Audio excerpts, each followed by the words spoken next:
내가 나이가 27, 8때 내가 신부가 전 좀 일찍 됐어요. 신부가 일찍 됐는데 내가 참 놀라운 경험을 참 많이 했어요. 내가 이제 목욕탕을 이렇게 이제 나는 취미가 목욕이 취미인데 목욕탕에 이렇게 가서 앉아 있는데 딱 앉아 있는데 할아버지 한 분이 딱 일어나더니 목탕 안에서 다 빨개 벗고 다 이렇게 앉아 있잖아요. 할아버지 한 분이 딱 탕에서 일어나더니 아유 신부님 어떻게 여기로 오셨습니까? 그러는 거예요. 보니까 시장님이야. 그때 광명 시장님이야. 아유 어떻게 오셨습니까? 그러니까 옆에 국장들이 같이 이렇게 왔는데 아니 시장이 일어나고 새파란 애한테 절을 하니까 저 뭔지 모르고 다 일어나서 나한테 다 절을 하는 거예요. 그 목욕탕에서 그들이 이렇게 어린 신부한테 신부님이라고 그러면서 경의를 표현하는 이유는 자기네들이 먹고 살기 너무 바빠. 자기네들 먹고 살기 세상 사는 거 너무너무 바빠. 그래서 눈이 어두워. 그래서 길을 잃어버릴 때가 많단 말이에요. 그럼 길을 잃어버릴 때 한번 주일날 와갖고 신부님이 강론을 통해서 당신이 지금 가는 길은 틀린 길이니까 이 길로 가야 됩니다 하고 얘기를 해주는 게 빛의 역할이에요. 그리고 세상 사람들은 그 역할을 원합니다. 그게 소금의 역할이에요.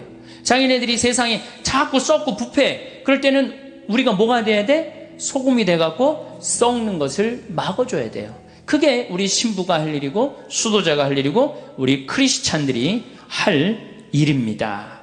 하느님이 우리 인간한테 공짜로 준 게 뭐가 있죠? 여러분들 땅 공짜로 쓰세요 안 쓰세요? 돈 내죠? 거기 중앙은 안양 중앙은 한 평에 얼마나 해요? 예? 500만 원, 1000만 원, 그 시장은 한 1000만 원 넘을걸? 서울은 뭐 전체가 1000만 원 넘었다며요. 우리 평창은 공짜로 쓰라고 그러는 걸 돈 주고 쓰기 시작하면 스트레스 받기 시작하는 거예요. 우리 평창은 한 평에 5만 원이에요. 그러니까 평창보다 중앙이 200배 멸망에 가까운 동네예요. 뭐하러 거기서 살아? 빨리 땅 팔고 어디로 이사 와요? 평창으로 이사 오세요.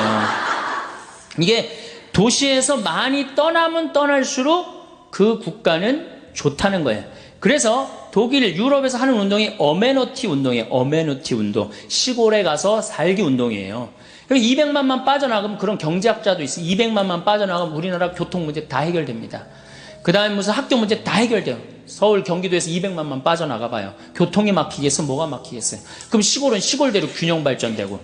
여러분들 제가 이 평창 영월 정선 다니면서 폐허 많습니다.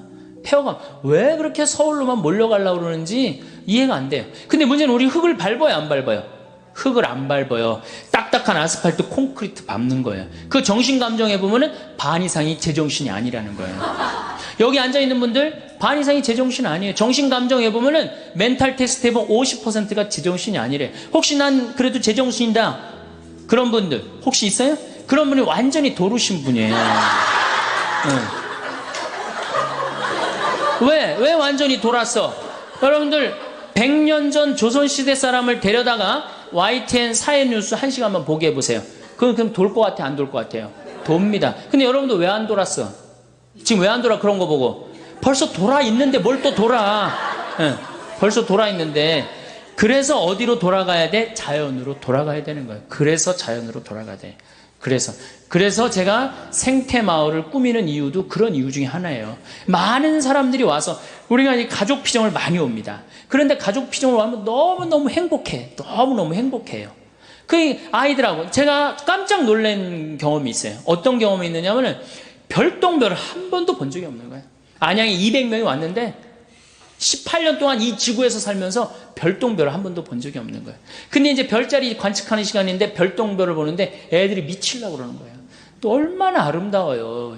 이게 엄청난 우주 공간에서 그 별똥별이 탁 선을 그리고 떨어지는 모습이 얼마나 아름다워요. 저는 너무 행운아 중에 하나인데 이렇게 이제 여름에 이렇게 문 열어놓고 이렇게 자요. 별똥별 타는 소리까지 들려요. 네. 그 정도로 아주 실감 느낀다니까. 실감이 얼마나 행복한지 몰라요. 그러니까 자연으로 돌아가서 살아야 된다는 거예요. 그런 시간을 여러분들 많이 가지시는 게 좋고 제일 좋은 건 뭐예요? 보따리 싸들고 가는 거예요. 그렇지 평창으로 이사 오는 거예요.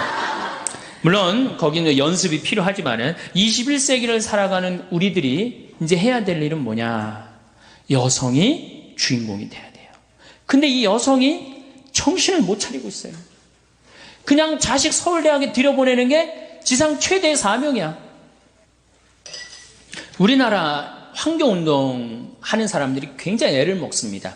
왜 환경운동 하는 사람들이 애를 먹느냐면, 내가 프라이부르크에, 독일 프라이부르크에 시청에 우리 거기 공부하는 신부가 있어갖고 연락을 해갖고, 시청에 연락을 해갖고 환경운동 그 시스템을 다 관람을 한 적이 있어요. 일주일 동안 전부 다 관람을 했는데, 규모가 어느 만한 집이냐면은 한 40평, 한 50평밖에 안 돼요. 근데 환경운동 단체야. 근데 가보니까 후원회원이 40만 명이야. 후원회원이 40만 명이에요. 지금 환경운동연합이 뭐 7만 명인가 8만 명이라는데, 그 프라이부르크시 그 근처에 후원회원만 40만 명이야. 누가 다 후원회원 들겠어요?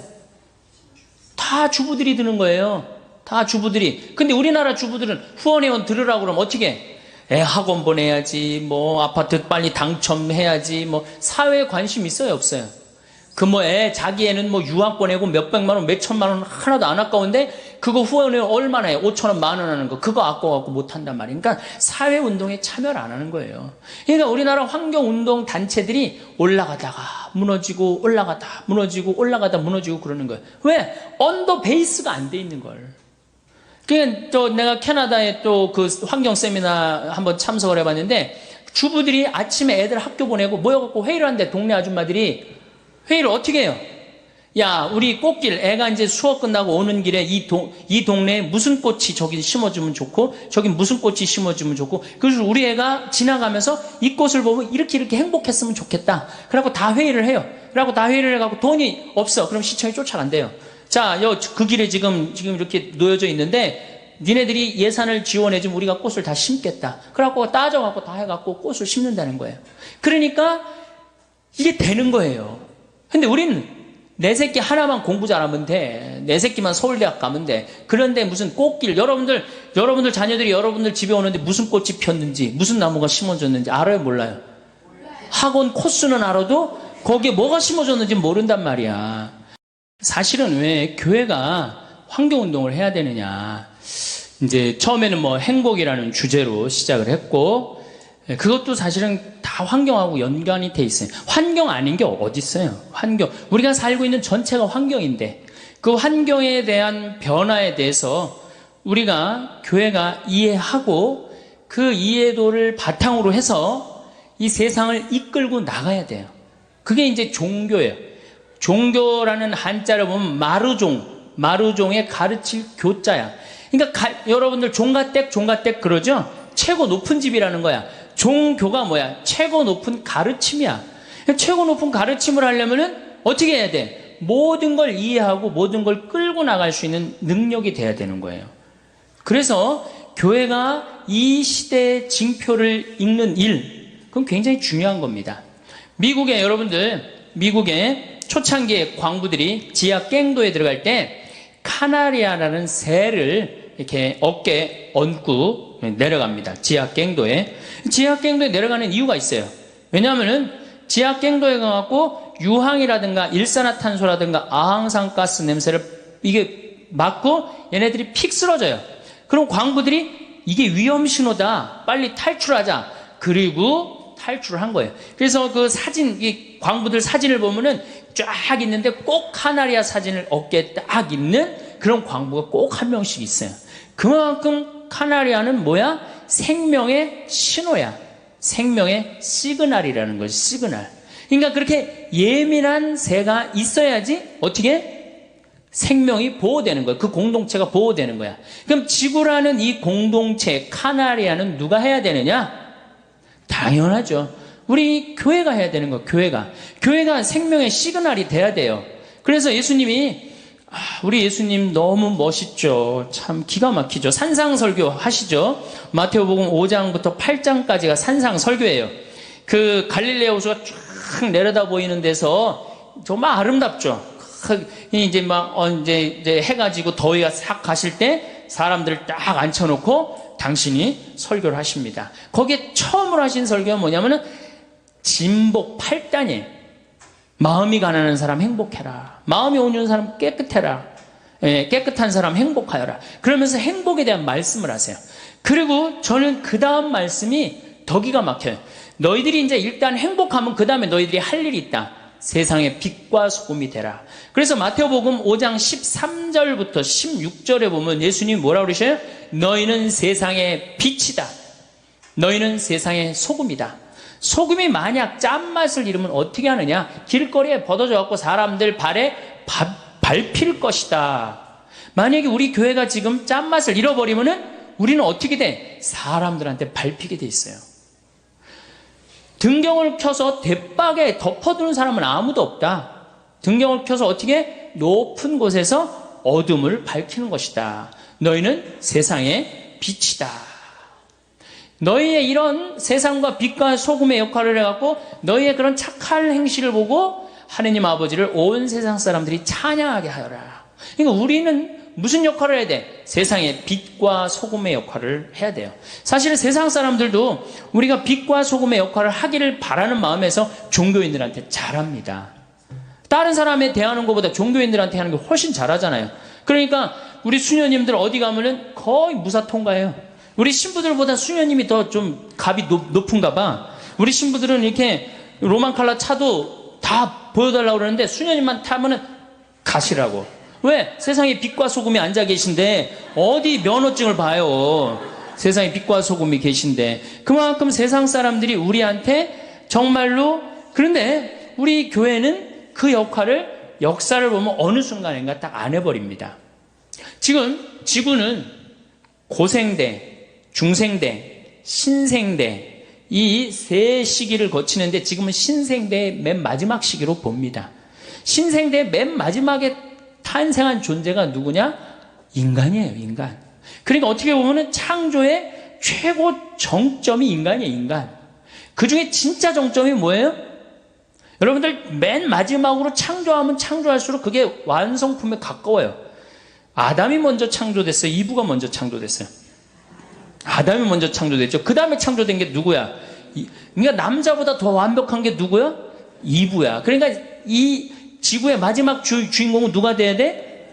이젠 바야흐로 여자의 시대로 넘어가고 있는 거예요. 내가 이렇게 강의에 이제 할 날이 얼마 남았을지 나도 잘 몰라. 언제 이제 밀려날지도 모릅니다. 지금 중고등학교 아이들, 내가 여기 지금 미국 가고 없는 우리 저 양 신부님, 옛날에 교도소 사목한 신부님, 이 중학교 복사 여자아이가 그런다는 거, 난 커서 신부된다. 그러니까 걔네들 머릿속에는 남녀 구분이 없는 거예요, 이제. 왜 남자만 신부가 돼야 되느냐? 난 커서, 중학교애가, 난 커서 뭐가 되겠다? 신부가 되겠다. 굉장히 의미심장한 얘기 같아요. 우리 교회가 그거 잘 받아들여야 되지 않을까. 저는 그런 생각을 합니다. 이제까지 인간은 인간에게만 관심이 있었어요. 인간에, 지구에도 관심이 없었고 우주에는 더 관심이 없었어요. 근데 이제는 지구에도 관심을 가져야 되고 우주에도 관심을 가져야 돼. 교회가 여러분들 우주에 관심을 가져야 돼요. 여러분들 코페르니쿠스의 전환이라는 얘기 아세요? 모르세요? 코페르니쿠스의 전환 몰라요? 유명한 얘기인데, 갈릴레오 전에 지구가 둥글다고, 이 지구가 태양을 돈다고 주장한 사람이에요. 근데 이 사람이 천주교 신부였어요. 이 공부 조금만 한 사람이면은 그 신부까지는 몰라도 코페르니쿠스의 전환을 하라고 굉장히 많이 강의를 들어요. 근데 그 사람이 신부였어, 신부. 그러니까 그때까지 누가 주도를 했어? 신부가 주도를 했어요. 그때까지. 그 코페르니쿠스 때까지 누가 세상을 주도해 왔느냐? 신부가 천문학자이면서 수학자면서 강론가면서 언어학자면서 역사학자면서 신부가 다 했어요. 그러니까 신부가 다 하니까 어떻게 세상을 끌고 나갔단 말이야. 그런데 그 코페르니쿠스의 전환이 있고 난 다음부터 이게 세상은 전환을 했는데 교회는 거꾸로 전환을 합니다. 다 포기하고 아무것도 관심을 안 가져요. 성서에만 관심을 갖기 시작해요. 그리고 이제 학문이 전부 다 나눠져 가요. 그러니까 우리는 거기에 관심을 가질 수도 없고 전문적인 조언도 해줄 수가 없는 거지. 빛의 역할을 포기한 거죠. 소금의 역할을 포기한 거죠. 그들이 그런 학문을 한다고 살아가는 거하고 연관 없는 게 아니잖아. 다 살아가는 거에 연관이 있고 결국은 하느님의 질서 속에서 살게 돼 있는 건데, 그런 질서가 다 망가진 게 500년 만에 그렇게 망가진 거예요. 저는 이 환경이 이렇게 파괴되고 자연을 이렇게 망가뜨린 건 결국은 주님의 질서를 우리가 세상에 적응하지 못했기 때문이라고 저는 생각을 합니다. 요즘은 뭐라고 부르냐면 타이타닉 비극이라고 그래요. 1890년대 맨 마지막에 이 영국에서 타이타닉 배가 이제 떠납니다. 근데 많은 사람들이 반드시 떠나면은 어떻게 될 것이다? 침몰할 것이다. 근데 우기고 떠나요. 결국은 어떻게 돼요? 뻔히 침몰할 걸 보고 가고 있는 거예요. 지금 많은 예언자들이, 그 예언자들은 기상학자기도 하고 그 다음에 천문학자기도 하고 뭐 많은 학자들이 어떻게 지금 이대로 가다가는 침몰한다고 그러는 거예요. 지금 2100년에는 지구 온도가 6도가 올라간다는 거 아니에요. 2100년에는 6도 올라가면 끝납니다. 끝나는 거예요. 100년이면 여러분 우리한테는 긴 건지 모르지만은 45억 년의 지구 역사를 보면 찰나야 찰나. 그러니까 지금 이거 이대로 가다가는 이제 침몰할 거다. 그리고 이제 침몰을 하게 되는 거예요. 그러니까 우리가 지금 저는 이 시기가 우리 교회에 있어서 아주 중요한 시기라고 생각을 해요. 자, 이제 좀 재미난 얘기를 지금부터 굉장히 재미나요.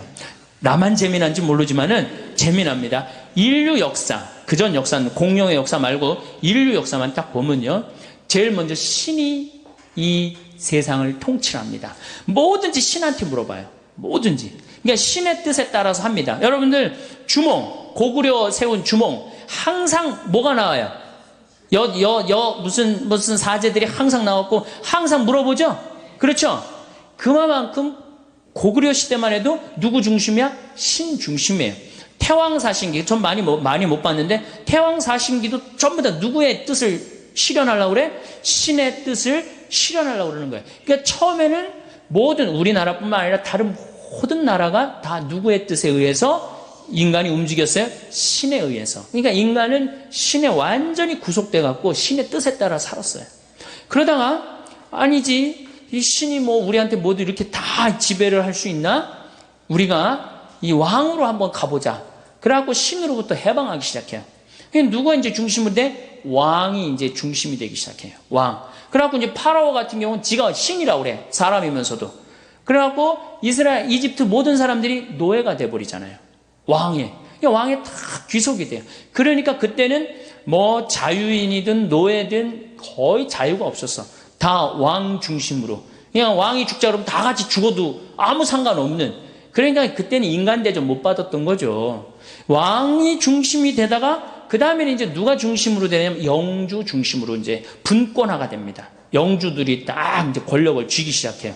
그러면서 이제 왕은 이제 좀 위력이 좀 많이 떨어지죠. 어느 영주, 우리가 말하는 백작, 공작 뭐 이런 그런 이제 영주들 중심으로 쫙 돼요. 그래서 굉장히 또 많이 권력이 어떻게 돼? 많이 분산됐죠. 아니 신에서부터 왕으로 분산되다가 왕에서 영주로 분산되니 얼마나 많이 분산이 된 거예요.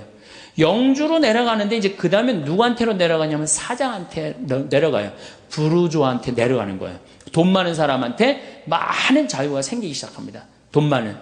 그래갖고 이제 1800년대부터 누가 완전히 실권을 잡아요. 공장 운영하는 사람들. 이런 사람들이 완전히 팔자 피는 거죠. 그 공장 운영하는 사람들 한둘이야? 엄청나게 또 많은 사람들이 자유를 누리기 시작을 해요. 그걸 보더니 가만히 있더니 이제 내려올 때까지 다 내려왔어. 사장, 평민까지 다 내려와서 평민 중에 돈 많이 버는 사람까지 내려왔잖아요. 그러다 보니까 이 프로레타리아, 노동자들이 니네만 사람이냐? 우리도 사람 대접을 좀 해야 되겠다. 그리고 들고 일어나는 게 공산혁명이에요. 이거는 공산혁명은 단순히 무슨 다 잘 먹고 잘 사자가 아니라 남자의 해방을 얘기합니다. 그 노동자의 해방에, 남자의 해방인 동시에 누구의 해방이야? 노동자의 해방에. 그러니까 엄청나게 많은 사람들이 이제 자유를 얻었지. 그렇죠? 이제 그리고 난 다음에 이제 민주주의가 시작된 거. 민주주의가 시작되면서 아직 해방되지 못한 세대가 나옵니다. 누가 나와요? 여성이 해방되지 못해요. 그렇죠. 다 해방됐는데 왕으로부터 해방되고 영주로부터 해방되고 사장으로부터 해방되고 이제 남자로부터 이제 해방되려고 그러는 이제 유일한 이제 층이 누구야? 여자들이 이제까지는 성적인 도구로 전락했는데 이제는 우리도 세상의 주인공이다. 하늘에 계신 우리 엄마다. 이러면서 여자의 해방이 이제 이제 온 세상에 그러니까 대통령들이 여자 대통령이 얼마나 많이 나오고 있어요. 지금 북미만 여성 대통령이 안 나왔어요. 북미만 많은 대륙 중에 북미만 여성 대륙이 안 나왔어요. 이번에 뭐 힐러리 클린턴이 뭐 되려고 그러는데 내가 똑 떨어졌어요. 그래서 북미는 조금 나중에 또 뭐 나오지 않을까 그런 생각이 드는데, 그러니까 이제 여성 대통령이 나올 정도가 됐으니 이젠 누구든지 해방이 된 거예요. 여성이 해방된 거예요. 자, 그러면은 인간의 역사를 가만히 들어보면은 왕시대, 노예 있었죠. 제가 요즘 박경리 씨 토지를 21권을 전권을 다시 이제 읽고 있는데, 정말로 인간 대접 못 받은 사람 너무 많아요. 종들. 그렇죠? 지금 종 있어요, 없어요? 지금도 물론 못 먹고 못 사는 사람들 있죠. 하지만 그런 큰 역사의 줄거리에 보면 지금 지금 여자들이 이 시간에 어딜 지금 나와갖고 강의를 듣고 있어. 시대가 완전히 많은 사람들한테 자유로워진 거예요. 점점 시대는 망가지는 게 아니고 역사로 보면 성숙돼 가고 완성돼 가는 거예요. 이게 오메가 포인트라는 거예요. 그리스도 오메가 포인트로 간다는 거예요. 테일하르드 샤르댕이라는 우리 환경을 이렇게 공부하는 신부들한테 최고로 유명한 사람은 테일하르드 샤르댕이라는 신부님이에요. 두 번째로 유명한 신부는 토마스 벨이라는 신부님. 지금도 토마스 벨이라는 신부님 캐나다에 있어요. 내가 97년도에 토론토 세미나 참석을 해갖고 그 할아버지를 만났어요. 지금 90이 훨씬 넘었는데 정말로 겸손하고 정말로 저분은 정말 동양적인 사고를 갖고 있구나 그런 생각을 했어요. 얘기를 조금 해보는데 영어를 제대로 알아듣지도 못하는데 그 설명을 참 잘하시면서 난 화장실에서 만났어요. 화장실에서 만나갖고 난 한국에서 온 신부인데 당신을 너무너무 존경한다. 왜냐하면 그분이 그때 지구를 움직이는 500인에 선정이 됐었거든요. 그래서 아주 만날 수 있는 영광이 있었죠. 어쨌든 그 역사로 본다면은 지금은 어때? 모든 사람들이 자유를 선택할 수 있고 노예가 아닌 상태, 지금 지구의 역사는 발전하고 굉장히 좋아진 시대예요. 사실은. 그런데 너무 좋아지다 보니 지금 어떤 결과가 나오냐? 인간이 이제 내가 아까 너무 앞서 나가듯이 인간도 너무 앞서 나가는 거예요. 그래서 누구를 착취하느냐? 자연을 착취하고 있는 거예요, 지금. 그래서 이제 자연을 착취하게 되면은 인간까지는 해방이 됐는데 누가 해방이 못 된 거예요?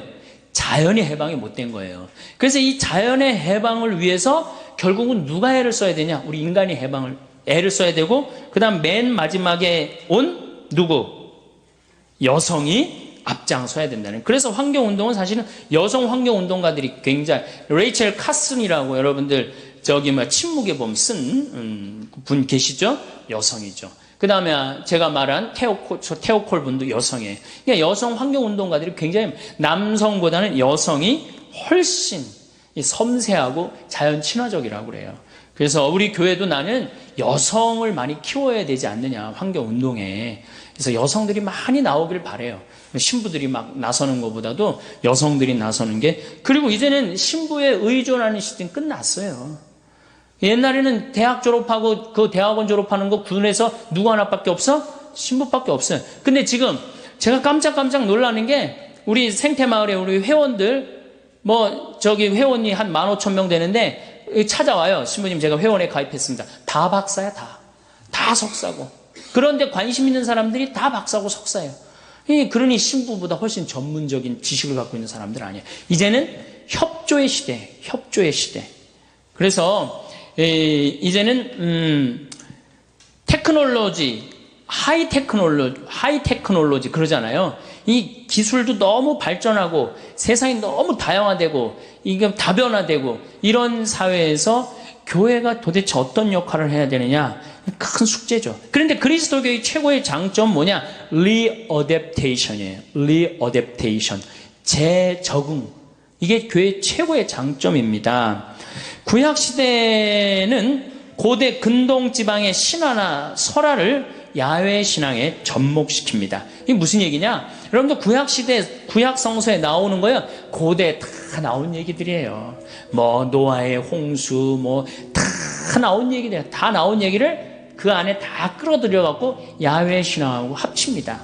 그래갖고 그걸 발전을 시키는 거죠. 이게 접목이에요, 접목. 리어댑테이션이요. 재적응을 하는 거죠. 그 다음에 사도 바오로는 그리스 사상을 그리스도교와 접목을 합니다. 그래서 우리가 이해하기 아주 쉽게 싹 접목을 해요. 그러니까 그것도 역시 리어댑테이션이에요.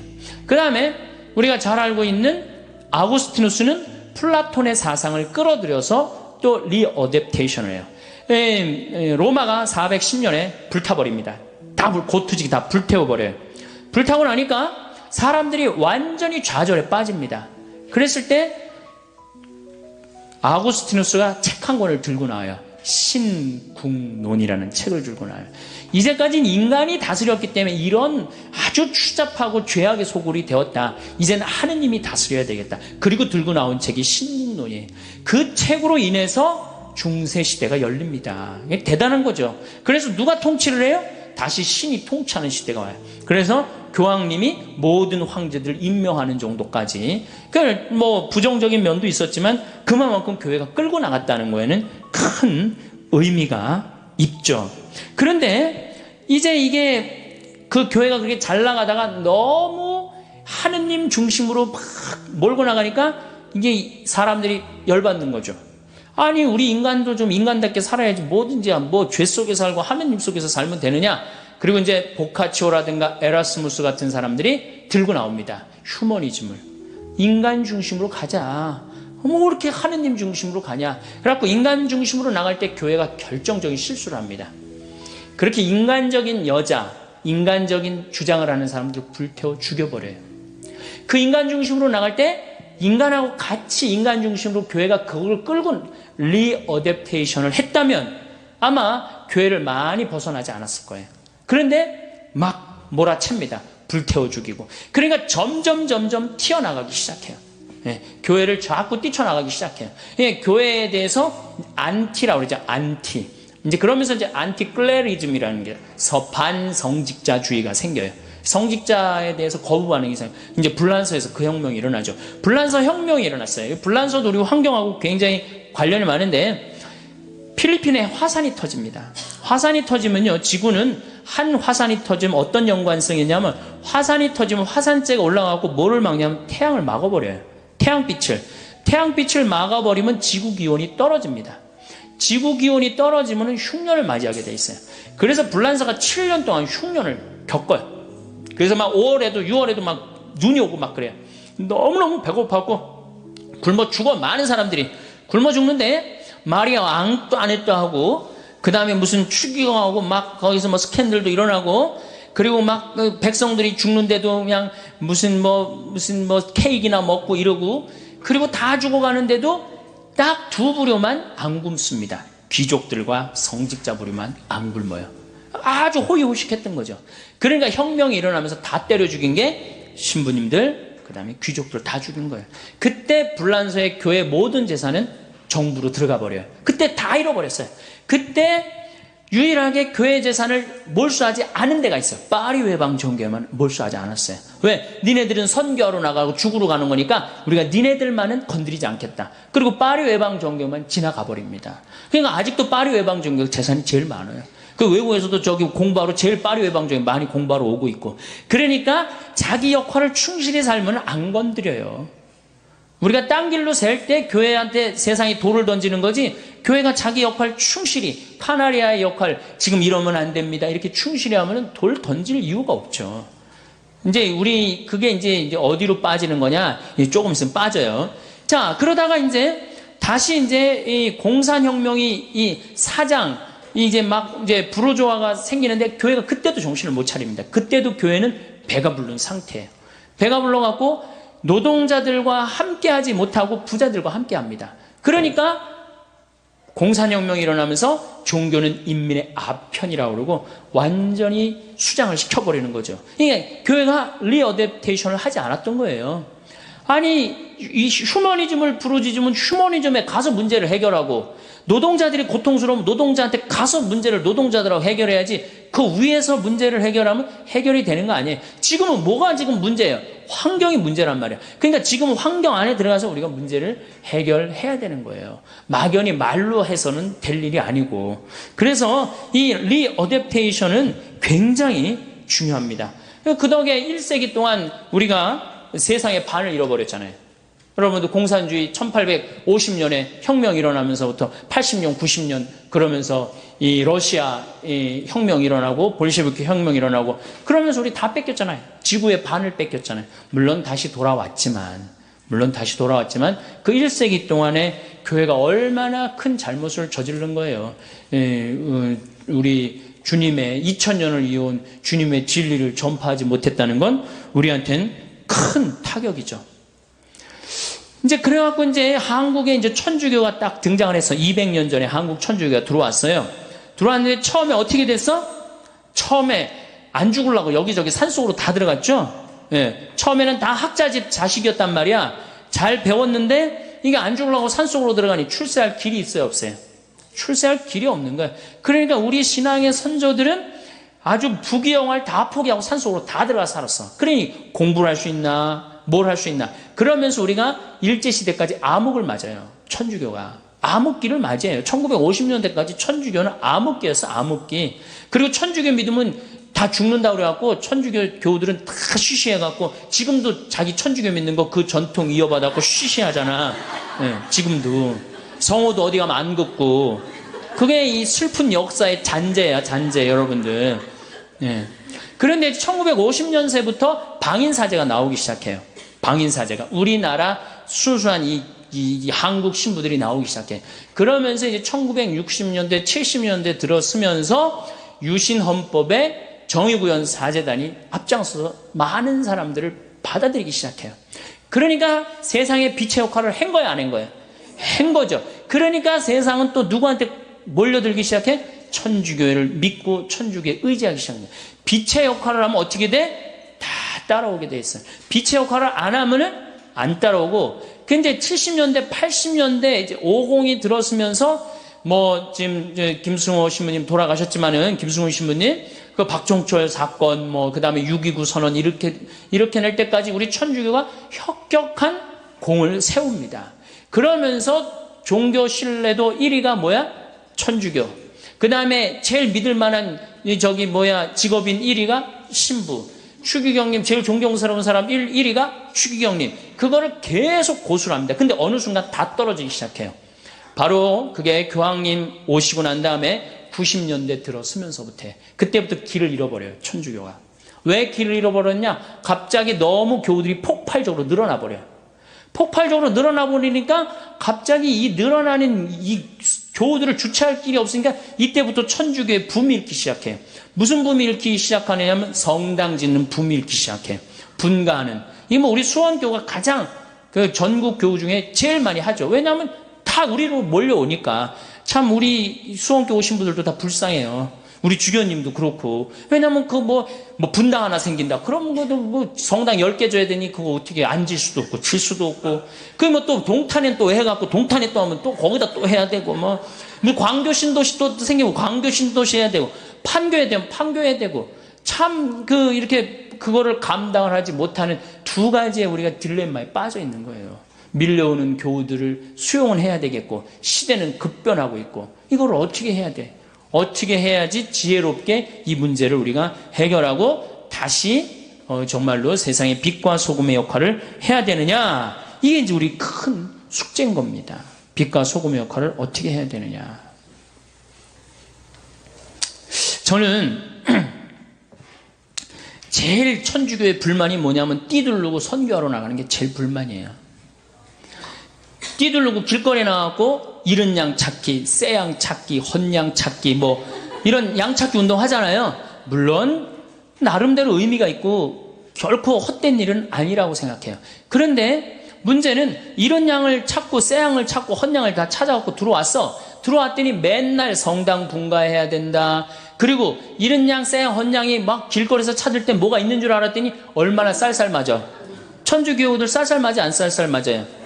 쌀쌀 맞자. 개신교는 가면 막 아유 새로 오셨다고 그러고 막 그럼 올 땐 뭐 띠두르고 막 오시라고 그러고 가보니까 아무도 아는 체 있는 사람이 하나도 없어.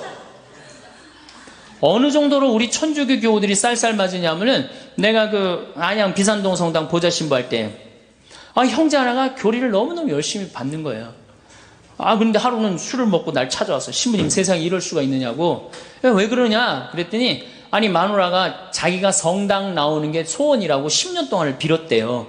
그래서 이제 성당 그래도 마누라를 위해서 큰 선심 쓰고 성당에 나왔대요.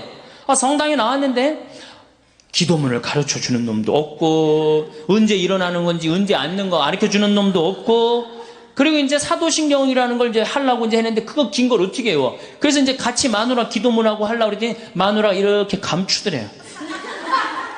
좀 같이 보고 하자 그러니까 부인이 하는 얘기가, 나도 처음에 그렇게 배웠으니까 당신도 그렇게 배우라는 거야. 자기도 처음에 이렇게 눈 넘어 배웠다는 거야. 대충 눈치로 때려잡아서 배웠다는 거야. 누구 하나 자기를 인도해 준 사람이 아무것도 없는 거야. 자기도 이렇게 힘들게 배웠으니까 너도 힘들게 배워라 이거야. 이렇게 힘들은데 들어와 갖고 이른 양 헌양 쎄양 찾으면 뭐하냔 말이야. 막상 들어와 보면 황량한데. 그러니까 교우들의 25%만 주일미사를 참여를 하고 75%가 성당에 안 오는 거예요. 내적 쇄신이 더 중요한 겁니다. 내적으로 빨리 쇄신을 하고 정말 우리 교회의 체질을, 제가 그래서 항상 하는 얘기가 섬겨라. 이 섬김의 문화가 무너졌기 때문에 교회의 본래 모습이 없어진 거예요. 예수님이, 나는 어제 복음에도 그랬잖아. 난 섬김을 받으러 온 것이나, 제자들이 길거리에서 막 싸우고 뭐 네가 높은 자리에 올라갈 거냐, 내가 높은 자리에 올라갈 거냐. 그러니까 예수님 얼마나 속 터지겠어요. 그래도 그때 얘기 안 하고 다시 이제 다 싸우고 난 다음에 불러갖고, 높은 자리는 하느님이 결정하는 거란다. 사실 나도 높은 자리에 올라온 게 아니고 섬기러 온 거다. 어느 정도까지 하려고 왔냐, 난 죽어서까지 섬기려고 온 거다. 그렇게 애절하게 말합니다. 그러니까 본질은, 교회의 본질은 뭐예요? 섬기는 거예요. 섬기는 걸 하지 않으면은 아무리 이른 양 쎄양 헌양 찾아와 보십시오. 소용없는 거예요. 이게 막 여러분들만 들어야 될 문제는 아니야. 우리나라 모든 여성들이 그렇게 변화가 된다면 저는 대한민국처럼 살기 좋은 나라가 어디 있어요. 지진이 일어나나 태풍이 오기를 하나. 여러분들 일본은 1년에 태풍이 15개 20개 가요. 근데 우리나라는 하나, 재수 좋으면 안 오는 해도 있어요. 작년에도 다 스쳐 지나갔어요. 제주도 스쳐 지나가고. 하나 오면 하나 들어오는 거죠. 근데 그냥 일본, 중국, 대만 맨날 태풍 지나갑니다. 그 태풍이 오나 지진이 있나 얼마나 살기 좋아요. 국민들 똑똑하고 물건 잘 만들고 수출 잘하고. 그런데 여성들이 이런, 내가 이 사회의 변화의 주체 세력이다, 주부들이 내 변화의 주체 세력이다, 이런 생각을 하고 이걸 끌고 나가야 되는데 여성들이 그런 생각을 못하는 거야. 아직도 남성 위주의 사고방식을 갖고 있는 거예요. 아직도. 그러니까 이걸 빨리 탈피하십시오. 그래서 우리 신부들도 좀 놔주고, 좀 여자도 좀 신부가 좀 돼갖고 좀 이렇게 뭐 이렇게 좀 잘 해봐요. 좀 어떻게.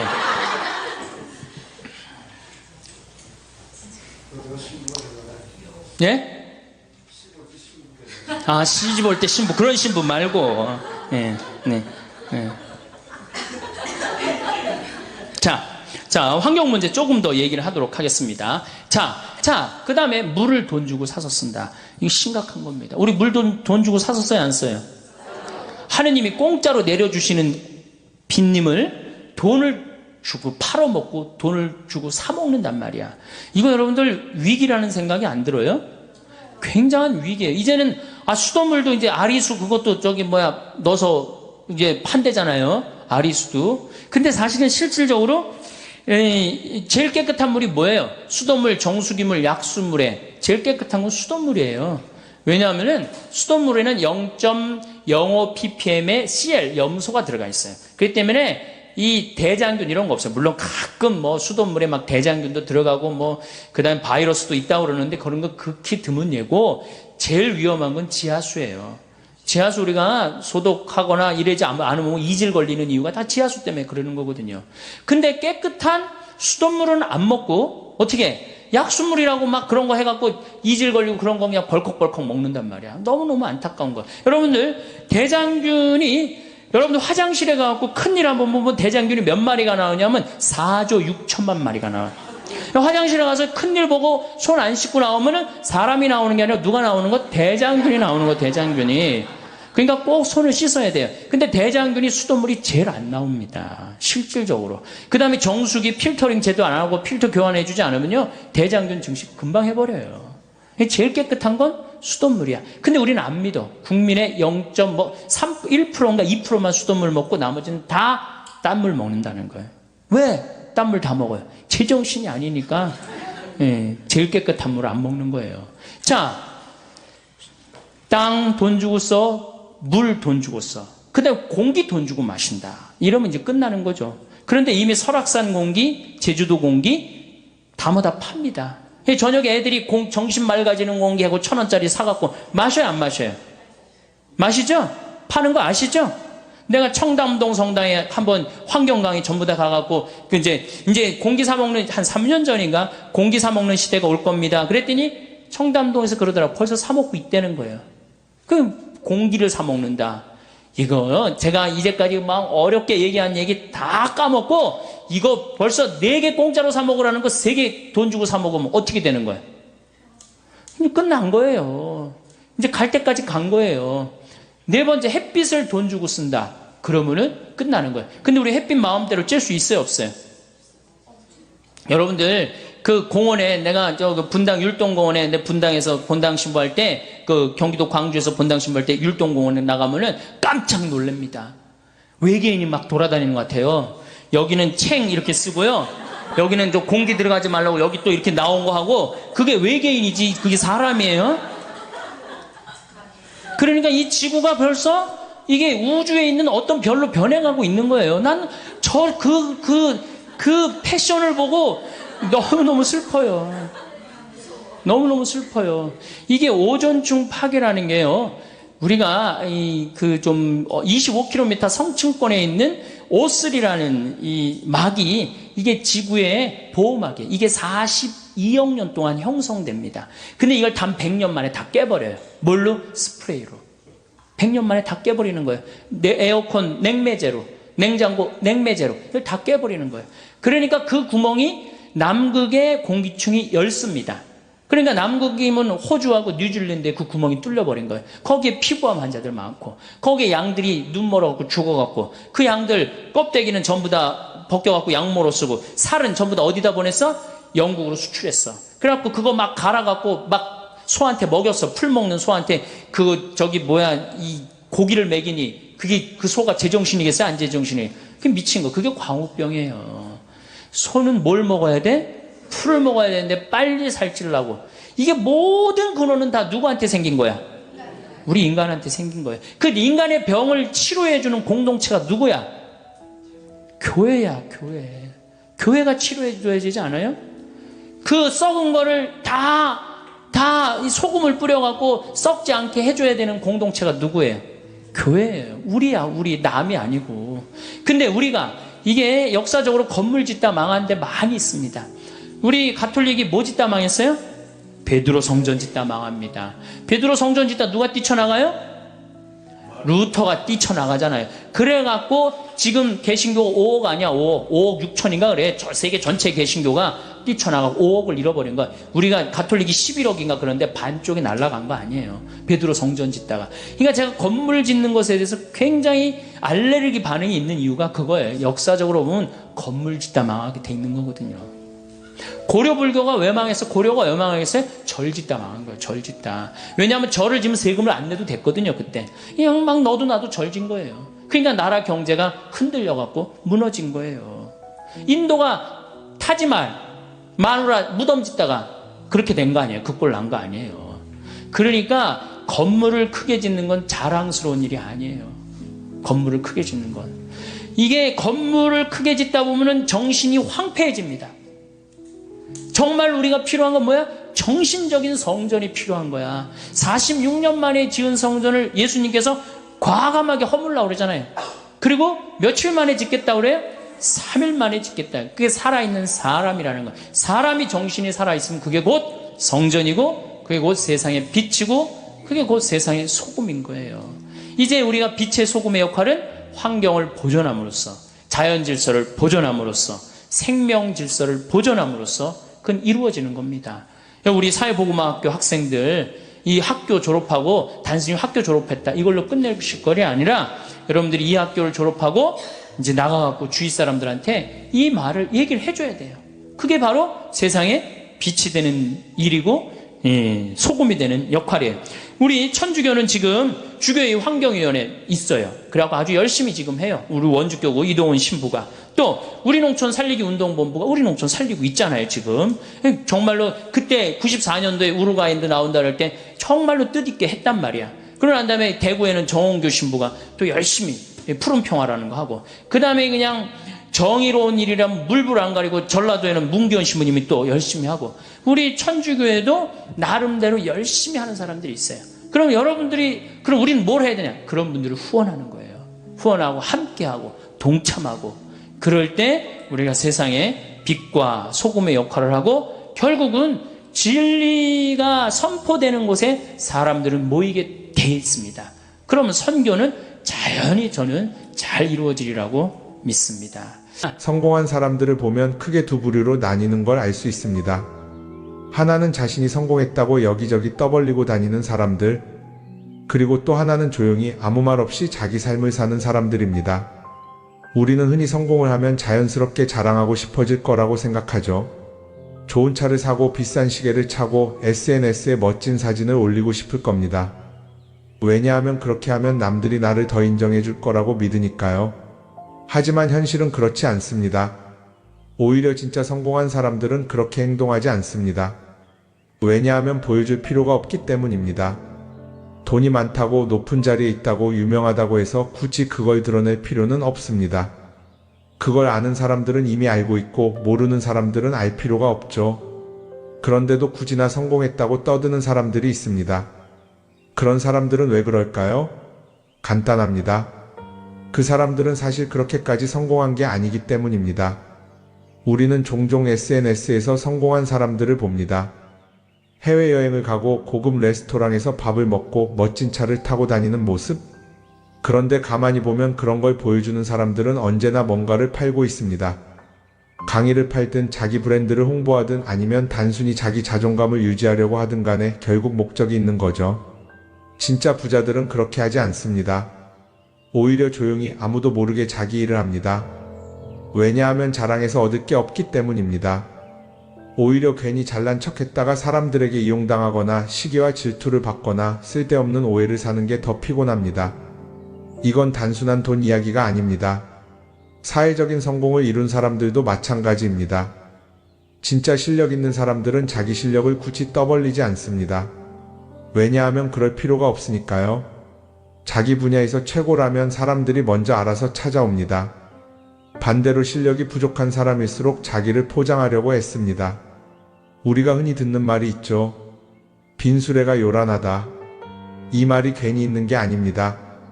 정말 내실이 있는 사람들은 굳이 시끄럽게 굴지 않습니다. 반대로 겉만 번지르르한 사람들은 자기가 얼마나 대단한지 떠들고 다닙니다. 이걸 좀 더 현실적인 예로 들어볼까요? 동창회에 나가면 꼭 이런 사람이 있습니다. 옛날에는 별거 아니었는데 갑자기 잘 됐다고 나타나서 자기가 얼마나 성공했는지 자랑하는 사람. 처음에는 다들 와 대단하다 하고 들어주지만 시간이 지나면 어떨까요? 대부분 속으로 이렇게 생각할 겁니다. 저 사람 뭐 저렇게까지 티를 내? 결국 그런 사람은 점점 멀어지게 됩니다. 반면에 정말 성공한 사람들은 조용합니다. 굳이 자기가 어떻게 살고 있는지 설명하지 않죠. 그런 사람들은 오히려 주변에서 먼저 알아보고 자연스럽게 존경을 받습니다. 그게 진짜 성공입니다. 그럼 우리는 어떻게 해야 할까요? 내가 뭔가를 이루었을 때 굳이 남들에게 알릴 필요가 있을까요? 물론 가까운 사람들에게 좋은 소식을 전하는 건 좋습니다. 하지만 굳이 모든 사람들에게 나 이렇게 잘 살고 있어요 하고 알릴 필요는 없습니다. 그런 행동은 결국 나에게 득이 되지 않습니다. 성공이라는 건 원래 조용한 겁니다. 내가 잘 되고 있으면 주변 사람들이 자연스럽게 알게 됩니다. 굳이 내가 말하지 않아도 내 행동과 태도에서 묻어나오게 되어 있습니다. 그러니 굳이 보여주려고 애쓰지 마세요. 오히려 그게 더 진짜 성공한 사람의 태도입니다. 사람은 사회적 동물이라고 하잖아요. 혼자 살아갈 수 없고 결국 사람과의 관계 속에서 기쁨도 얻고 때로는 상처도 받습니다. 그런데 한 가지 생각해 볼 게 있어요. 우리가 정말 인간관계가 필요해서 맺고 있는 걸까요? 아니면 그냥 그래야 한다고 배워서 어쩔 수 없이 유지하고 있는 걸까요? 어릴 땐 친구 많으면 좋다고 하죠. 사회생활에서도 인맥이 중요하다는 말을 많이 합니다.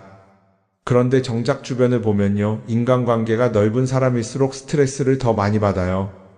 전화벨이 울릴 때마다 이번엔 또 무슨 부탁일까 싶고 단체 채팅방에서 메시지가 올 때마다 이걸 또 어떻게 대답해야 하나 고민하죠. 관계가 많아질수록 책임과 피로도 함께 늘어나는 겁니다. 어떤 사람들은 인간관계를 줄이면 외롭지 않겠냐고 해요. 그런데 가만히 생각해보면 진짜 외로움을 느끼는 순간이 언제인지 아세요? 오히려 불필요한 인간관계 속에 있을 때입니다.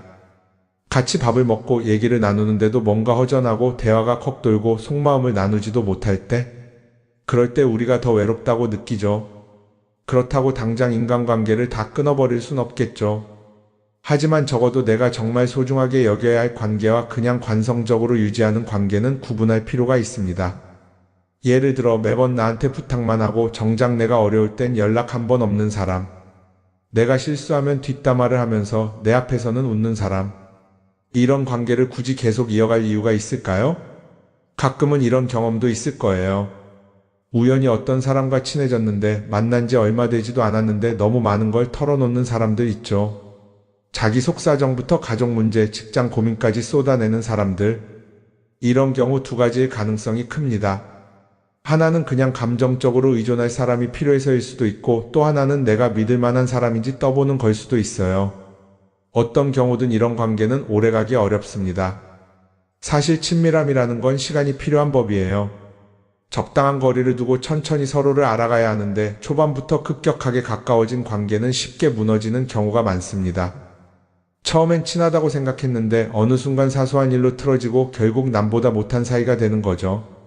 그러면 인간관계를 어떻게 해야 할까요? 답은 간단합니다. 억지로 맺지 말고 굳이 유지하려고도 하지 않는 거예요.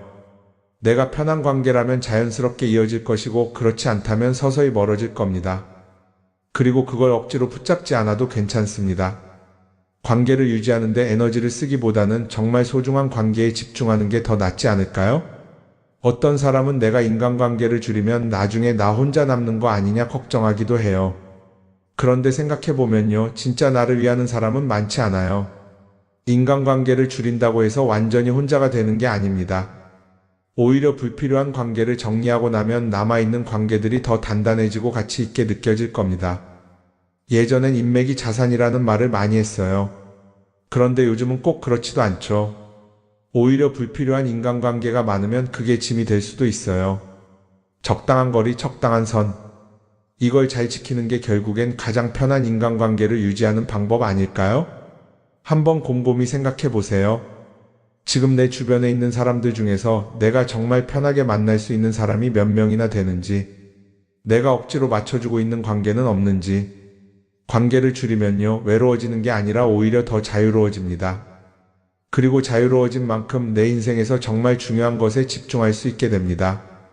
인간관계에 너무 많은 걸 신경 쓰다 보면 정작 중요한 걸 놓칠 수 있어요. 그러니까 이제는 한 번쯤 정리해보는 것도 나쁘지 않을 겁니다. 사람들이 돈을 많이 벌고 싶어 하는 이유가 뭘까요?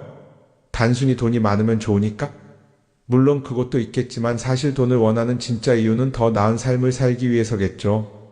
그런데 문제는 돈을 많이 번다고 해서 반드시 삶이 나아지는 건 아니라는 겁니다. 오히려 더 많이 벌수록 더 많이 쓰게 되는 경우가 많아요. 가끔 이런 생각해 본 적 없으세요? 예전에는 돈이 지금보다 훨씬 적었는데 이상하게 그때가 더 여유로웠던 것 같다. 왜 그럴까요? 사실 우리가 원하는 건 돈 그 자체가 아니라 돈을 통해 얻을 수 있는 자유인데 돈을 벌면 벌수록 그 자유를 잃어버리는 경우가 많아요. 더 좋은 차, 더 좋은 집, 더 좋은 옷을 사면서 점점 더 많은 돈이 필요해지고 결국엔 돈을 벌기 위해 또다시 일해야 하는 악순환에 빠지게 되는 거죠. 한번 생각해 봅시다. 우리가 정말 필요해서 뭔가를 사는 경우가 얼마나 될까요? 필요해서라기보다는 남들이 가지고 있으니까, 없어 보이기 싫으니까, 혹은 그냥 기분 전환을 위해서 소비하는 경우가 훨씬 많아요. 그리고 그런 소비를 할 때마다 스스로 이렇게 합리화를 하죠. 이 정도는 나를 위한 투자야. 그런데 가만히 보면 그 소비가 진짜 나를 위한 소비인지 아니면 그냥 사회가 만든 기준에 끌려가고 있는 건지 헷갈릴 때가 많습니다. 예를 들어 예전에는 스마트폰 하나면 충분했는데 이제는 스마트워치도 있어야 하고 무선 이어폰도 필요하고 태블릿도 있어야 할 것 같고 하나를 사면 또 다른 무언가가 필요해지는 시기예요. 사실 이건 우리가 그렇게 만들어진 겁니다. 광고도 그렇고 SNS도 그렇고 자꾸 우리에게 이렇게 말하죠. 이걸 사야 더 행복해질 수 있어요. 그런데 정작 그걸 사고 나면 어때요? 처음 며칠은 좋죠. 그런데 시간이 지나면 또 다른 걸 사고 싶어져요. 왜냐하면 물건이 우리를 오래 행복하게 만들어주지는 않거든요. 특히 요즘은 SNS가 이런 소비 심리를 더 부추기는 것 같아요. 예전에는 친구들끼리 만나서 나 새로 샀어 하고 자랑하는 게 전부였는데 이제는 SNS에 올리면서 전 세계 사람들에게 보여주잖아요. 그러다 보니까 남들도 다 뭔가를 사서 올리고 나도 따라해야 할 것 같은 기분이 드는 거예요. 그런데 중요한 건 그 사람들도 사실은 나와 똑같은 기분이라는 겁니다. 내가 남을 부러워하는 만큼 나도 누군가에게 부러움을 사려고 애쓰고 있는 거죠. 결국 끝없는 비교와 소비 속에서 진짜 중요한 걸 놓치게 되는 겁니다. 한번 이렇게 생각해보면 어떨까요? 만약 내가 지금부터 딱 1년 동안 불필요한 소비를 하지 않는다면 내 삶이 어떻게 변할까? 아마 처음에는 답답할 수도 있어요. 사고 싶었던 걸 참아야 하니까.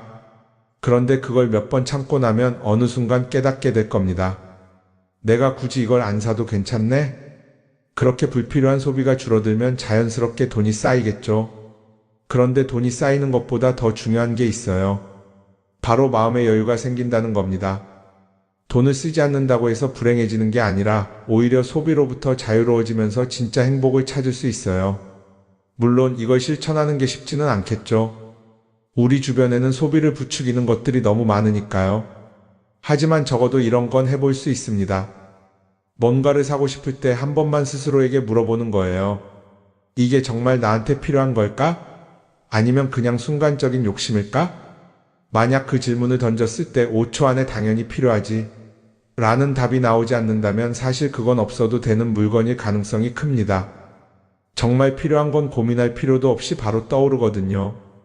그러니까 이제는 한 번쯤 생각해 봐야 할 것 같아요.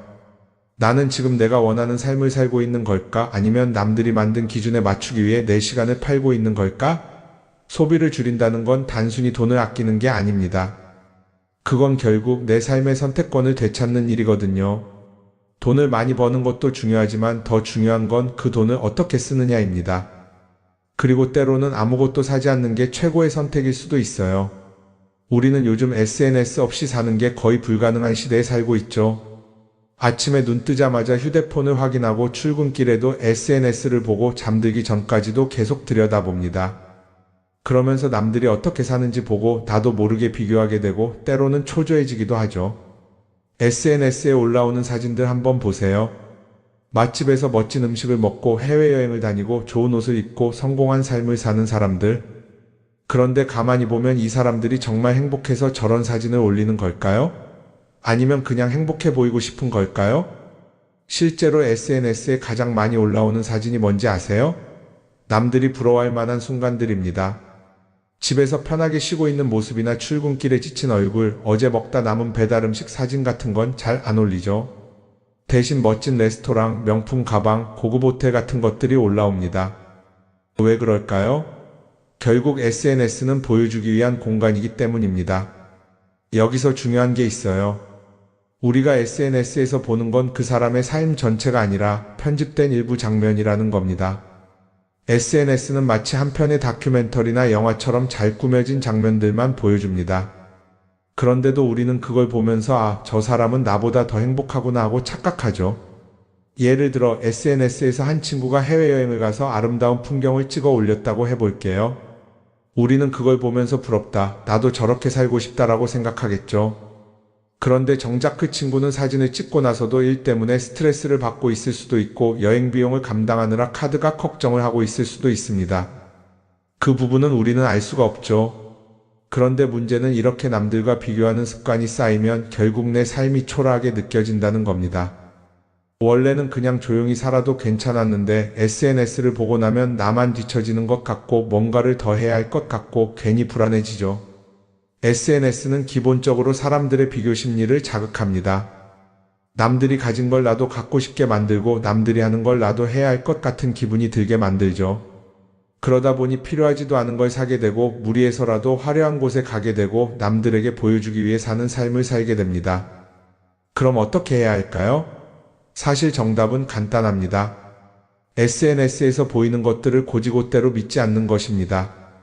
그리고 더 중요한 건 남과 비교하는 걸 멈추는 것이에요. 어떤 사람이 비싼 차를 타고 다닌다고 해서 그 사람이 꼭 행복한 건 아닙니다. 좋은 차를 타고 다니지만 밤마다 사업 걱정에 잠 못 이루는 사람도 많아요. 반대로 대중교통을 이용하지만 마음 편하게 사는 사람도 있죠. 결국 행복은 보이는 것이 아니라 느끼는 것입니다. SNS를 덜 보면 덜 불행해진다는 연구 결과도 있어요.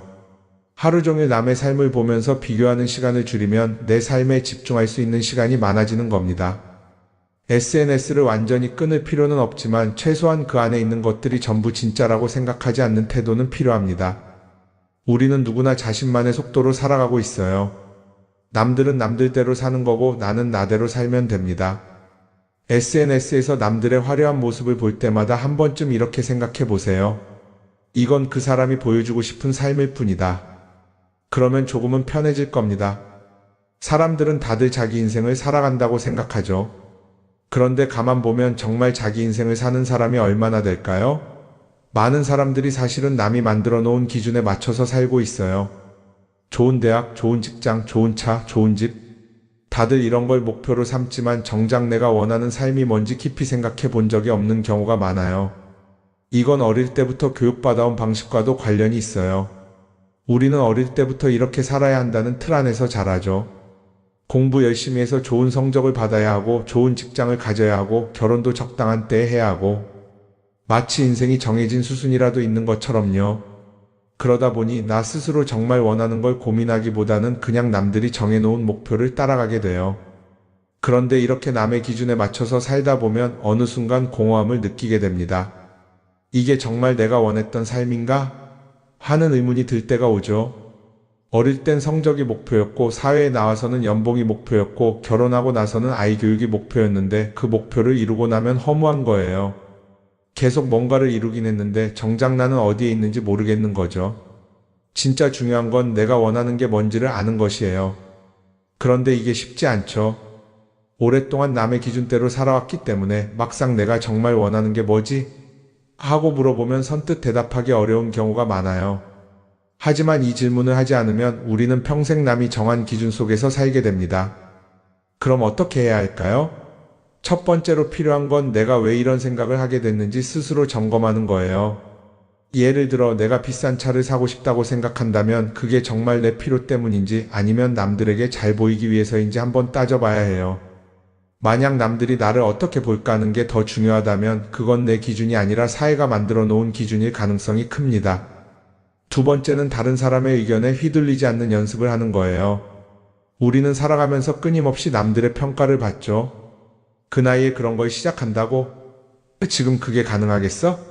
이런 말들이 우리를 흔들어 놓습니다. 그런데 그런 말에 신경 쓰다 보면 결국 아무것도 하지 못하게 돼요. 중요한 건 남들이 뭐라고 하든 내가 결정하는 거예요. 물론 남의 조언을 들을 수도 있고 참고할 수도 있죠. 하지만 최종 결정은 항상 내 몫이어야 합니다. 내가 결정하고 내가 책임지는 거. 그렇게 해야 내 삶을 온전히 내 것으로 만들 수 있어요. 세 번째는 내가 한 선택에 책임지는 자세를 가지는 거예요. 많은 사람들이 무언가를 선택하고 나서도 후회하죠. 괜히 이걸 했나? 이 선택이 잘못된 건 아닐까? 그런데 한 가지 확실한 건 후회한다고 해서 과거가 바뀌지는 않는다는 거예요. 내가 한 선택이라면 그 선택이 틀렸다고 해도 받아들이고 그 안에서 최선을 다하는 게 더 중요해요. 이렇게 말하면 그럼 실수하면 어떡하죠? 라고 걱정하는 분들도 있을 거예요. 하지만 생각해보면 우리가 실수를 두려워하는 이유도 결국 남의 시선 때문이에요. 내가 실패하면 남들이 날 어떻게 볼까? 이런 걱정이 더 크죠. 그런데 남들은 생각보다 우리한테 관심이 없어요. 우리가 성공하든 실패하든 남들은 자기 삶을 사느라 바빠요. 그러니까 내 인생의 주인은 결국 나 자신이라는 걸 명확히 할 필요가 있어요. 내 선택을 하고 그 선택에 책임지면서 남이 아니라 나에게 맞는 길을 찾는 것. 그게 진짜로 내 삶을 살아가는 방법이 아닐까요? 어쩌면 우리는 너무 오랫동안 이렇게 살아야 한다는 틀 속에 갇혀 있었는지도 모릅니다. 하지만 이제는 한 번쯤 생각해 봐야 합니다. 나는 진짜 내 삶을 살고 있는가? 그리고 만약 아니라면 지금부터라도 조금씩 바꿔보면 어떨까요? 말년에 불행하지 않으려면 어떤 말을 조심해야 할까요? 그래서 오늘은 나이가 들수록 조심해야 하는 말에 대해서 말씀드리려고 합니다. 이런 말 버릇만 조심하신다면 말년에도 운이 살아나고 편안한 노년을 보내실 수 있으실 겁니다. 말년운을 달아나게 만드는 말 첫 번째는 나의 약점은 절대로 말하지 마세요. 우리는 인생을 살면서 수많은 사람들과 만나고 또 헤어지곤 합니다. 그중 일부와의 관계가 깊어지면서 나 자신의 약점이나 과거의 잘못된 일을 호기롭게 털어놓곤 합니다. 힘들 때 누군가에게 이야기해서 공감이나 위로받고 싶은 마음이 들지요. 말하고 나면 왠지 조금은 속이 후련해진 기분이 들기도 합니다. 하지만 그때뿐이란 것과 왠지 모를 공허함이나 찝찝한 기분을 느낀 적이 있으실 겁니다. 그렇기 때문에 힘든 이야기는 하지 않는 것이 좋습니다. 가까운 사람에게 힘든 이야기도 말하지 못하면 그게 깊이 있는 관계일까? 속 얘기 안 하는 게 친구인가라는 생각이 드실 수 있습니다. 분명한 것은 친구든 지인이든 그들은 결국엔 남이라는 것입니다. 대부분의 사람들은 힘든 이야기나 내 약점을 공유하면 더 깊은 인간관계로 지속된다고 착각을 하며 사는데요. 얼마간은 지속될 수도 있겠지만 관계라는 것은 영속적이지 않기 때문에 결국엔 지나고 보면 거의 대부분의 이런 대화는 자기 자신에게 화살로 돌아옵니다. 또 다른 힘든 상황이 생기게 되면 내 얘기를 들었던 사람은 그것을 근거로 생각하기 마련입니다. 어느 날 말한 나의 힘든 이야기는 듣는 사람에게 나에 대한 편견과 색안경을 씌워주는 것과 같지요.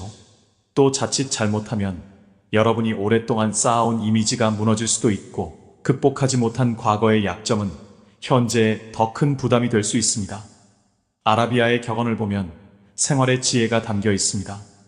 적에게 알려서 안 될 일은 친구에게도 알리지 말라. 비밀을 지키면 비밀의 주인이 되지만 비밀을 고백하면 비밀의 노예가 된다. 그리고 평화의 열매는 침묵의 나무에서 열리는 법이다.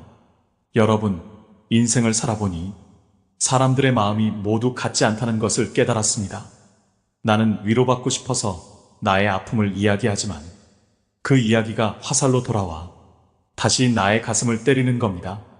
때로는 아픔, 약점 혹은 실수 등은 그냥 세월 속에 흘려보내는 것이 더 현명할 수 있습니다. 차라리 누군가에게 하소연하고 싶다면 익명이 보장되는 인터넷에서 위로를 받는 것이 낫습니다.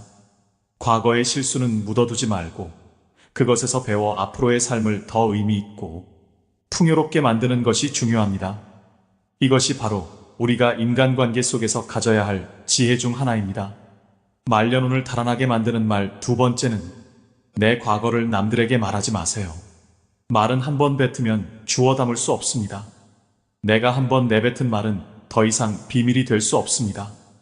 한 이불을 같이 쓰는 배우자에게도 과거의 비밀은 지켜야 합니다. 나중에 관계가 안 좋아지면 내 비밀이 치부가 되고 발목이 잡힙니다. 하물며 타인이야 말해 무엇하겠습니까? 아직도 과거의 상처가 힘들고 아픈가 그때 했던 선택이 후회십니까? 그만큼 마음 아프게 후회했으면 이제 그만 보내줄 때가 되었습니다. 그러니 괜히 다른 사람들에게 나의 아픈 과거를 말하지 마세요. 물론 과거의 경험을 토대로 행복한 미래를 위해 노력하고 나아가는 건 중요합니다. 지난날의 실수를 다시는 반복하지 않도록 더 좋은 방법을 찾는 것도 중요합니다. 우리는 과거의 실수로부터 배워 삶을 더 의미 있고 풍요롭게 만들 수 있습니다. 그 과정에서 시행착오가 있더라도 이것이 우리 인간이 성장하는 방법입니다.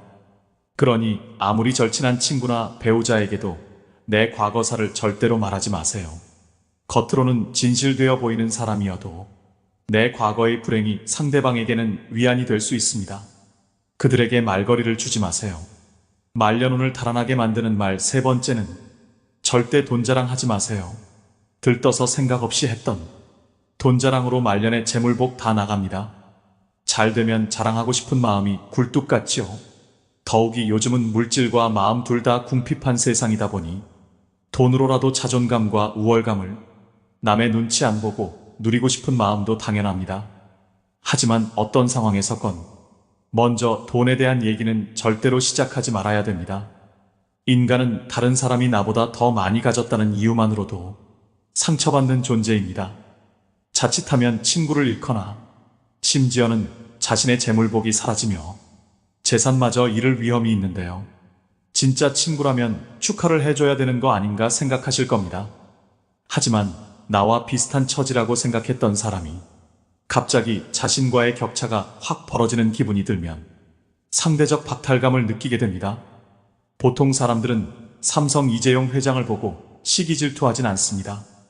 원래부터 나와의 격차가 말도 안 되게 큰 사람이기 때문입니다. 아무리 나이가 들어도 돈에 대한 욕심은 끝이 없습니다. 유튜브만 보더라도 심하게 짠내가 나거나 힘든 상황을 겪는 사람의 콘텐츠일수록 인기가 많은 맥락과도 같은데요. 이처럼 사람들은 자신보다 더 어려운 사람을 보고 자기 위안과 승리감을 맛보기도 합니다. 돈은 내가 많다는 걸 남이 알아도 문제이고 내가 적다는 걸 남이 알아도 문제입니다. 혹여나 친하게 지내는 사람이 돈을 빌려달라는 부탁을 거절함으로써 친구와의 관계가 손상되거나 돈을 빌려주었지만 돌려받지 못해 친구를 잃는 경우도 많습니다. 반대로 돈이 너무 없어 보여도 사람들이 멀리할 수도 있으니 적당히 꾸미고 적당히 쓰면서 말년을 지내시는 게 가장 좋습니다. 여기서 가장 중요한 것은 돈을 어떻게 사용하고 어떻게 다루느냐입니다. 돈 얘기를 하면 안 되는 것은 자식도 마찬가지입니다. 자식들 결혼자금이다, 사업자금이다 하면서 노후 자산을 턱턱 내놓는 부모들이 많은데요. 자신은 백발이 성해지도록 여행 한번 제대로 못 가보고 입고 싶은 옷, 먹고 싶은 거 아껴서 자식 손에 쥐어주는 일은 절대 하지 마셔야 됩니다. 노후에는 나 자신만을 위해 사셔야 됩니다. 그것 또한 내 노후를 지키는 길임을 명심하시길 바랍니다. 말년운을 달아나게 만드는 말 네 번째는 거짓말을 하지 마세요. 여러분, 나이가 들어도 사소한 거짓말을 하면서 임기응변으로 세상을 살아가는 사람들을 주위에서 종종 보았을 것입니다. 혹시 그런 사람을 보신다면 어떤 생각이 드시나요? 인생은 저렇게 살아야지 하는 생각이 드시나요? 아니면 왜 나이 먹고 저렇게 살고 있을까 하는 생각이 드시나요? 거짓말이 정말 큰 사기만 해당되는 것이 아닙니다. 아주 사소한 이야기라도 이것이 버릇이 된다면 정말 신뢰가 없는 사람이 될 것입니다. 어쩌다 상대와의 대화에서 말문이 막혀 거짓말을 하게 되는 경우도 있습니다. 또 어떤 상황을 회피하기 위해 거짓말을 하는 경우도 있죠. 하지만 지나고 보면 숨기고자 했던 모든 것이 다 탄로가 나고 사소한 거짓말에서 시작한 행동을 감추기 위해 걷잡을 수 없이 더 큰 거짓말을 하게 되는 경우도 허다합니다. 바로 눈앞의 현재의 상황을 피할 수 있을지 모르지만 거짓말은 더 큰 문제를 가져올 수 있습니다. 자신이 잘못한 상황이라면 정직하게 실수를 인정하고 사과하는 것이 중요합니다. 부처님 말씀에 내가 남에게 받고 싶은 대로 남을 대접하라고 했습니다. 내가 다른 사람에게 신뢰받고자 한다면 나 스스로 먼저 신임을 줄 수 있는 사람이 되어야 합니다. 그래야 말년에도 귀인을 만나 뜻밖의 기회가 생길지도 모를 일입니다. 말년운을 달아나게 만드는 말 다섯 번째는 나의 목표를 말하지 마세요. 여러분은 자신의 목표를 다른 사람에게 말하고 계신가요? 아무리 말년이라도 나의 긍정적인 목표를 굳이 남에게 말할 필요는 없습니다. 같은 목표를 가진 사람이 아닌 이상 부정적인 반응을 듣기 쉬운데요. 사람들은 훈수 두는 것을 좋아합니다. 나이 들어서 무슨 목표냐? 그냥 살던 대로 살지라고 속으로 생각할 수 있습니다. 이처럼 목표를 말하는 것은 훈수 두는 사람들에게 좋은 먹잇감이 되는 것입니다. 또한 여러분이 목표를 이루어도 대부분의 사람들은 질투심을 느낍니다. 사촌이 땅을 사면 배가 아프다는 말이 있듯이 부러워하면서도 시기와 질투를 하게 되는데요. 그래서 그렇게 친하지 않은 사람들에게 목표를 말하는 것은 대체로 좋지 않은 결과를 가져옵니다. 나의 목표를 듣고 진정으로 응원하고 같이 나아갈 수 있는 사람들에게만 여러분의 목표를 나누는 것이 현명합니다. 여러분의 꿈과 목표는 소중하므로 그것을 함부로 다른 사람들에게 말하지 않고 자신의 길을 묵묵히 걸어가는 것이 중요합니다. 노년에 조용히 혼자 그동안 해보지 못한 나만의 버킷리스트를 하나씩 성취하면서 행복을 느끼는 것이 인생 말년의 낙인 것입니다. 성공하고 나서 말해도 늦지 않습니다. 한없이 흔들리는 세상에서 흔들리지 않기 위한 유일한 방법은 눈을 감고 귀를 막고 오감을 고요히 하는 것입니다. 그래야 말년이 편안해집니다. 말년운을 달아나게 만드는 말 6번째는 다른 사람의 단점을 말하지 마세요. 우리는 살면서 남의 이야기를 많이 하고 삽니다. 그리고 남의 약점을 이야기하는 것이 좋은 일이 아니라는 건 누구나 다 알고 있죠. 하지만 우리가 살아가면서 어떻게 남 이야기를 안 하고 살 수 있을까요? 세상 돌아가는 이런저런 이야기를 어떻게 안 하고 살 수 있을까요? 하지만 그럼에도 우리가 남의 이야기를 쉽게 하는 것을 조심해야 합니다. 남을 헐뜯는 사람은 세 사람을 죽인다고 했습니다. 자신을 죽이고 듣는 사람을 죽이고 비난의 당사자를 죽이는 것입니다.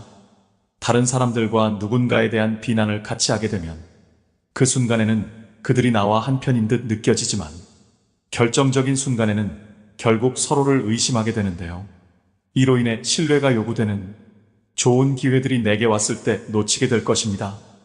여러분들 주변에 기적적으로 내가 한 이야기를 무덤까지 가지고 갈 사람이 있다면, 남에게 절대로 말하지 않을 사람이 있다면 괜찮겠지만, 그렇지 않다면 부디 남의 단점에 대해 입에 올리지 않는 게 좋겠습니다. 물론 남의 비밀과 사생활은 무엇보다 흥미로울 수 있는 이야기이지만 내가 그것을 이야기하는 재미에 너무 빠진다면 자칫 입이 가벼운 사람으로 오해를 받을 수가 있습니다. 그리하여 내가 어려울 때 곁에 있어줄 사람이 없어질 수 있으니 남의 이야기, 특히 남의 단점을 이야기할 때는 신중을 기하심이 어떨런지요. 말년운을 달아나게 만드는 말 7번째는 남들에게 절대로 생색내지 마세요. 은혜를 베풀었으면 보답을 바라지 말고 남에게 주었으면 뒤에 후회하지 마세요. 입만 열면 자랑하고 생색내는 사람이 있습니다. 자랑 같지 않은 것도 자랑하는가 하면 대화가 안 통하는 사람도 있습니다.